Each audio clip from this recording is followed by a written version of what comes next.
रवा सब लोगों के हाथ जोड़ के नमस्कार करतानी। वीडियो देखे खातिर दिल से धन्यवाद करतानी। आज का गीत जो लेकर आइल बानी बेटी के शादी के गीत है। जब बेटी बड़ी हो जाली तो सबसे पहले माँ को चिंता, माँ जब चिंता करती है तब पिता के आगे खबर पहुँचती है। तब पिता का कहतानी सुनी लोगन, बहुत सुंदर बा। पेनिया हो पापा कांधे ले ले गो मोछिया। पेनिया हो पापा कांधे ले ले गो मोछिया। बेटिया के मुहमा रे खोले चलले पूर्व देशवा। बेटिया के मुहमा रे खोले चलले पूर्व देशवा।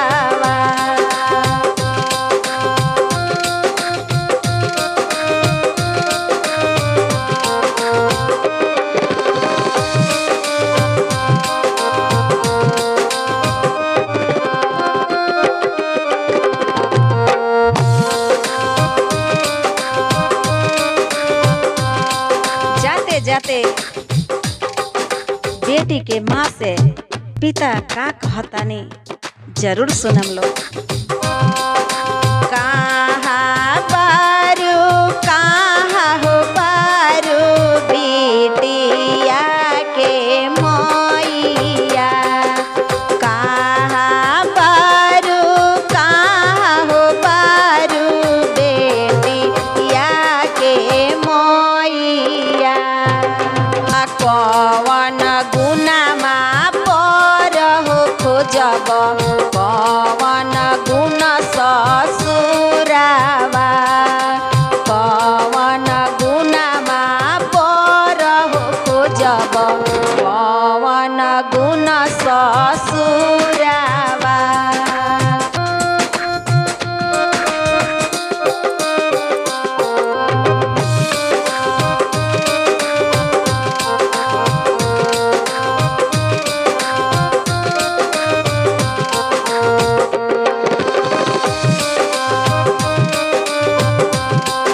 के माई का कहतरी सुनी लोग। परल गुनामा पर हो देखी ह सुंदर देखी ह घरवा। परल गुनामा पर हो देखी ह सुंदर देखी ह घरवा। माई कहतरी जहाँ प्रेम होई सास ससुर में वो देखी ह। प्रेम गुनामा देखी हो स्वामी जी सास और ससुरावा। प्रेम गुनामा देखी हो स्वामी जी सास और ससुरावा।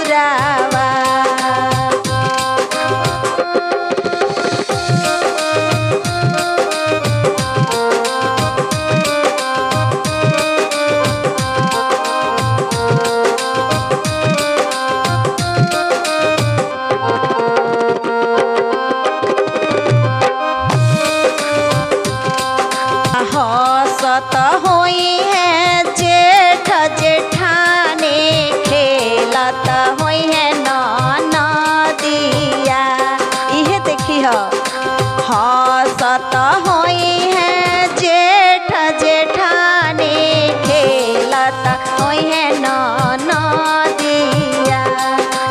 हसत होई है जेठ जेठानी खेलत होई है नदिया। प्रीत बाटत होई है ये स्वामी जी छोटा का देवारावा।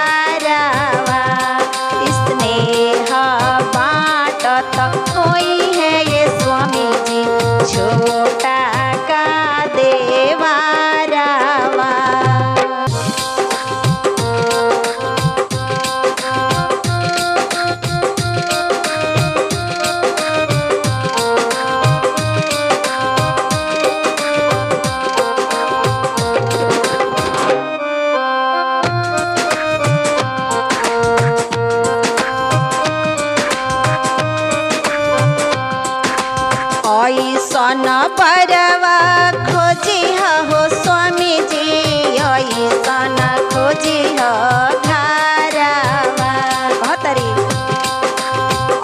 ऐसन बरवा खोजी हो स्वामी जी ऐसन खोजी हो घरवा ऐसन सुंदर धियावा के खोजी हो ऐसन धियावा के खोजी हो सास हो ससुरवा